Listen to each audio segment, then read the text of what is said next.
A growing body of research shows much of the growth in medical care spending over the last 5 years comes from a marked increase in patients receiving treatments for chronic conditions like diabetes and high blood pressure, to name just a few. But these costs could be contained with education and healthy lifestyles. Welcome to Inside Healthcare on ReachMD XM Channel 157, the channel for medical professionals. I'm Bruce Japsen, the healthcare reporter for the Chicago Tribune, and with me today is Dr. Ronald Davis, president of the American Medical Association. Dr. Davis is a preventive medicine specialist from East Lansing, Michigan, who became the 162nd president of the AMA in June of last year.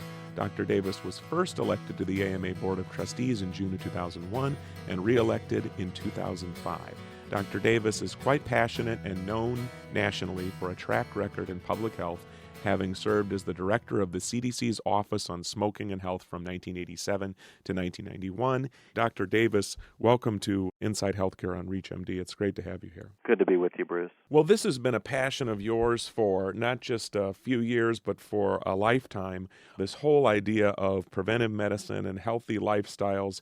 And if there was ever a time in our nation's history that should be at the forefront of what is going on in healthcare, it's now. And if you could be so kind as to outline some of the things going on in this regard and where we need to go. Well, thanks, Bruce. As I've said before, we hear a lot of lip service in favor of doing more on prevention. And people talk about how an ounce of prevention is worth a pound of cure for a long time. The presidential candidates, in large part, are embracing the idea of prevention. But we're not really putting our dollars where our mouth is. We have what I would describe as a prevention deficit disorder in this nation. We do not give prevention anywhere near the primacy that we should, given how much it would do to prevent premature mortality, morbidity, disability, and so on. And if we look, for example, at some of the underlying risk factors for the leading causes of death, the main ones are tobacco, poor diet, physical inactivity, and alcohol. And if we could get people to not smoke, to get exercise or physical activity, to eat a healthy diet, to avoid alcohol abuse, we would prevent hundreds of thousands of deaths each year and save a whole lot in the problem of rising healthcare costs. Well, Dr. Davis, you bring up an interesting point. We could talk about smoking, quite frankly. I know you've been talking about that for a long time. People pay $10 for a pack of cigarettes, so there's still a huge problem in this country. Is there still a government effort as far as smoking to be educating people about the dangers of smoking, or is that something that you in your role in public health and the AMA, do you have to keep on government entities about pushing people to know about the dangers of smoking? We have to keep pushing on this issue because there are a lot of adults that continue to smoke. Even though about 45 million Americans have quit smoking, we still have about the same number who continue to smoke. We continue to have more than 1 million kids take up smoking every year. We continue to have a tobacco industry that preys upon the more vulnerable people in our population through more than $10 billion of advertising and promotion every year, even though they're not on TV and radio and we've gotten the cigarette ads off billboards.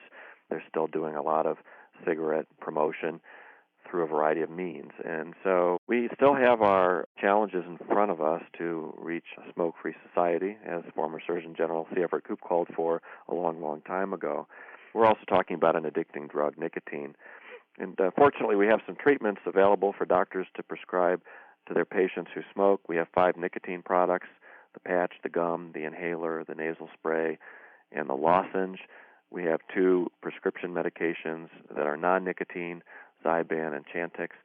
So we have a lot of treatments available that are proven to be effective. We just need to make sure that smokers are motivated to quit, that they access available treatments, and that physicians and other health professionals give them the support that they need to quit and to stay quit. Well, in another area of healthy lifestyles, you hear a lot about not necessarily just what the government may be doing to advocate exercise and diet and so forth, but you're seeing on the employer side, finally, it seems like this should have been going on years ago, where employers are actually providing financial incentives, free health club memberships, $25 off of your paycheck deduction premium if you participate in something as simple as an online health screening. Do you see more of this, and is this a surprise to you, or what are your thoughts on some of these employer movements here? Well, it's not a surprise at all because employers and company CEOs are becoming more and more aware that preventable illness is hurting them. It's hurting them through absenteeism of their employees. It's hurting them through what's called presenteeism, which means that even if people are ill and go to work, they're less productive. So it's hurting them on the productivity side of things. It's hurting them on employee morale, and it's hurting them in terms of their healthcare expenditures. Many of them are getting it, at least the larger employers. They're investing in wellness. They're incentivizing their employees to take advantage of wellness programs that they're offering. As you point out, we see this, for example, at my own company, the Henry Ford Health System. We have about 17,000 employees, and a couple of years ago we began an incentive program where we offered $100. First we offered $50 to every employee, 17,000 employees, just to take a health risk appraisal on the computer to address what their lifestyles are, their health habits, their history of disease, and then the health risk appraisal gives them a profile of their health status and tips on how to improve it. So they got $50 just for doing that, and that builds awareness and creates some motivation. Then the following year, we gave them a $50 to redo the health risk appraisal and another $50 to sign up for health risk reduction programs. And this year, we're going up to $125. Many other companies are doing that, and they're seeing a positive return on investment. Well, if you're just joining us, or even if you're new to our channel, you're listening to Inside Healthcare on ReachMD XM 157, the channel for medical professionals. I'm Bruce Japsen, the healthcare reporter for the Chicago Tribune, and with me today is Dr. Ronald Davis, who's the president of the American Medical Association, and his specialty is preventive medicine, and we're talking about healthy lifestyles and various strategies going on around the country to encourage healthy lifestyles. And Dr. Davis, you just brought up an interesting point about how some of the large employers out there are actually providing cash incentives to get people to do something like fill out a health screening or whatever. Is this work? Is it too early to know whether this works? Are we seeing any data out there about some of the strategies to promote healthy lifestyles by employers or others that shows that it's making some inroads? There's a lot of data that shows that it is making an inroad, and obviously some interventions are more cost-effective than others. Certainly interventions to get people to get their flu shot. We just went through flu season, and we're still really in flu season, so immunizations have always had a huge benefit-cost ratio, generally about $10 saved for $1 spent. And various other cardiovascular disease prevention programs, whether it's a quit smoking program or a fitness program or a nutrition program, they do provide, as I mentioned, a very positive return on investment. I think it's also important to point out that we can deliver these services through employers, through schools. We can educate about these things in the mass media, but we can also do a huge amount in the doctor's office and in hospitals and in other healthcare facilities. And let me just mention that we have a U.S.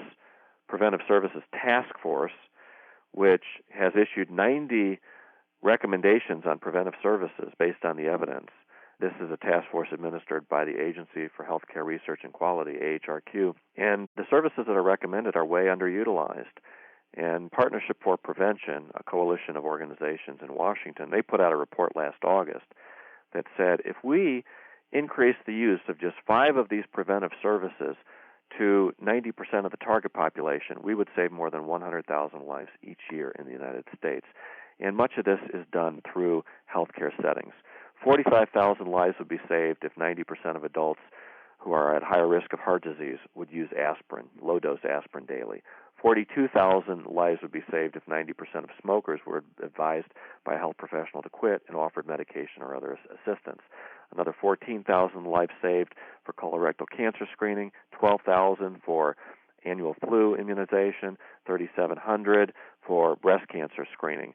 So that's the low-hanging fruit, more than 100,000 lives saved each year if we would boost the delivery of just 5 preventive services up to 90% or more. And there are many other services that we can do better on. Well, Dr. Davis, also, it's interesting from a government standpoint, is the government doing a better job or not on the federal level of promoting healthy lifestyles? It seems like when I was a kid, you had the president's physical fitness that you heard about all of the time, and it just doesn't seem like there is that much awareness, at least from the federal government, or just, PSAs that you hear about. I mean, has the United States, have we lagged in this area? I think we have lagged. We have done a lot of good things. The Centers for Disease Control and Prevention, the CDC, for example, they have a lot of outstanding programs on healthy lifestyles and other kinds of interventions for health promotion and disease prevention. They have their own guidelines, not for clinical preventive services, but for community preventive services, which lays out, based on the evidence, which programs, which policies are effective in preventing premature mortality and morbidity. But there are some areas where we're lagging. For example, I mentioned that the U.S. Preventive Services Task Force has issued recommendations for 90 preventive services, clinical preventive services. However, Medicare only provides coverage for about a dozen of those. So we need to change Medicare law to allow Medicare to cover more preventive services. Yeah, that's interesting that you bring that up, because the Medicare program, I think, only in recent years has started to cover preventive services, and I think it is just a handful. That's right. And the problem is with Medicare law, which says that Medicare shall pay for services and tools that are reasonable and necessary for the diagnosis or treatment of illness or injury. So the word prevention is missing. So we need to add prevention so that they'll pay for things that are reasonable and necessary for the prevention, diagnosis, or treatment of illness or injury. And then that would let the Centers for Medicare and Medicaid Services add preventive services to Medicare rather than simply waiting for an act of Congress. Most of the preventive services that are covered now, the dozen or so through Medicare, they're only covered because Congress amended the law to add flu shots, to add screening mammography, to add screening for colorectal cancer. The federal government is doing many good things in prevention. The Centers for Disease Control and Prevention, for example, has many very strong programs to educate the public about healthy lifestyles and other things that can be done to prevent premature mortality and morbidity. They also have guidelines on community preventive services, which lay out, based on the evidence, which are the most effective programs and policies to prevent disease and premature death. Well, I would like to thank Dr. Ronald Davis, who's been our guest. He's the president of the American Medical Association, but he's also a preventive medicine specialist at the Henry Ford Health System in Detroit. I'm Bruce Japsen of the Chicago Tribune. You've been listening to Inside Healthcare on ReachMD XM 157, the channel for medical professionals.